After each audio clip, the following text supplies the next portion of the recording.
تبلیغ کے اندر میں تبلیغ ہماری ہے، ہماری جماعت ہے، لیکن ایک آدمی تبلیغ میں ایک چلہ لگایا تو علماء اس کے سامنے کچھ بھی نہیں ہے۔ نور اللہ مرکدو کو نور اللہ مرکدو پڑھتا ہے، نور اللہ مرکدو کو یہ تبلیغی نور اللہ مرکدو پڑھنے والا ہے، اور ربنا آتنا فی الدنیا کو پڑھتا ہے ربنا اتنا فی دھنیا، ربنا اتنا فی دھنیا، یہ اس قسم کے۔ اور پھر کہتے ہیں کہ ایمان بنتا ہے یہیں سے بنتا ہے۔ یاد کیجئے گا علماء یہاں پر بیٹھے ہوئے، ایمان بنتا ہے بخاری سے بنتا ہے، ایمان بنتا ہے قرآن سے بنتا ہے، ایمان قرآن کی تفسیر سے بنتا ہے۔ جتنا بھی بخاری کتاب الایمان کے اندر میرے نبی نے فرمایا انا اعلمکم باللہ، سب سے بڑا عالم میں محمد ہوں، جو سب سے بڑا عالم ہوگا، سب سے بڑا عالم ہوگا۔ میں تھوڑا سا علماء کو اشارہ کرتا ہوں، کہتے ایمان کہتے ہیں تصدیق ما جاء به الرسول، تصدیق ما جاء به الرسول بضرورت اجمالا فيما علم اجمالا وتفصیلا فيما علم تفصیلا۔ اس چیز کو جو وہی جلی جو محمد رسول اللہ لے کر آئے اس کی تصدیق کرنا۔ قرآن کی تصدیق تفصیلی طور پر وہ بندہ کرے گا جو قرآن کی آیتوں کو جانتا ہے، اعراب کو جانتا ہے، ترجمہ کو جانتا ہے، تفسیر کو جانتا ہے۔ میری چھوٹی بیٹی ہے، ترجمہ اس نے پڑھا ہے، ترجمہ تو ہمارے ایک مولوی اسپیشل مولوی وہاں ایبٹ آباد میں رہتے ہیں، اسپیشل مولوی گیا، اس نے کہا کہ مستبشرہ چھوٹی بچی ہے میری 9-10 سال کی ہے، کہا کہ آپ نے ترجمہ پڑھا ہے، میں آپ سے پوچھوں ترجمہ؟ تو اس نے کہا کہ مولوی صاحب میرا کیا امتحان لوگے، ترجمہ نہیں ہے، تجھے تو شرم آنی چاہیے، لفظ ترجمہ نہیں ہے، لفظ ترجمہ ہے۔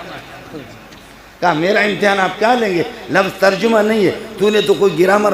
پڑھا بھی نہیں ہے، صرف نہ پڑھا نہیں ہے، میرا امتحان کیا لوگے، ترجمہ کہتے ہو، لفظ ترجمہ نہیں ہے ترجمہ ہے۔ مولوی صاحب غریب پانی ہو گیا، چھوٹی سی بچی، کہا کہ آپ کو کہاں سے پتہ چل گیا، کہنے کہ میرا ابا جی جب ترجمہ پڑھاتا ہے تو ابا جی کہتا ہے یہ لفظ ترجمہ ہے، ترجمہ نہیں ہے۔ میں عرض یہ کر رہا تھا یہ سب کو مانتا ہوں، لیکن درس و تدریس میں رحمۃ اللہ وبرکاتہ۔ محترم ناظرین کرام، استاد محترم شیخ الحدیث مولانا منظور مینگل صاحب دامت برکاتہم العالیہ نے اپنے اس بیان میں تبلیغ اور اہل تبلیغ کی اصلاح کے لیے چند گزارشات عرض کی ہے، اور کہا ہے کہ تبلیغ یہ جماعت جو ہے وہ ہماری جماعت ہے، ہم اس کے پیروکار ہیں، لیکن چند نامور اور چند ماں لگانے والے تبلیغی ان میں اصلاح کی ضرورت ہے، اور وہ اصلاح کریں تاکہ وہ فائدے مند بنے نہ کہ نقصان دہ، لوگوں کی اصلاح کا سبب بنے نہ کہ لوگوں کو گمراہ کرنے کا۔ یہ بات اور یہ بیان یقیناً ہم سب کے لیے اور خاص طور مبلغین حضرات کے لیے بہت ہی زیادہ مفید بھی ہے، اور اس میں ہم سب کے لیے اصلاح ہے کہ ہم اپنی نفس کی اصلاح کریں، کیونکہ اگر کوئی بھی کسی بھی شعبہ دین کے ساتھ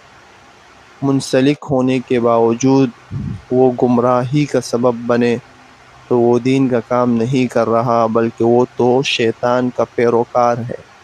تو اس وقت ہمیں کیا چاہیے؟ ہمیں چاہیے کہ ہم ان علماء کے بیانات پر عمل کریں اور ان کے اصلاحی باتوں پر عمل کرے، اور دوسروں کو بھی کہے کہ دوستو یہ جس طرح یہ بڑے علماء اور تبلیغی حضرات بڑے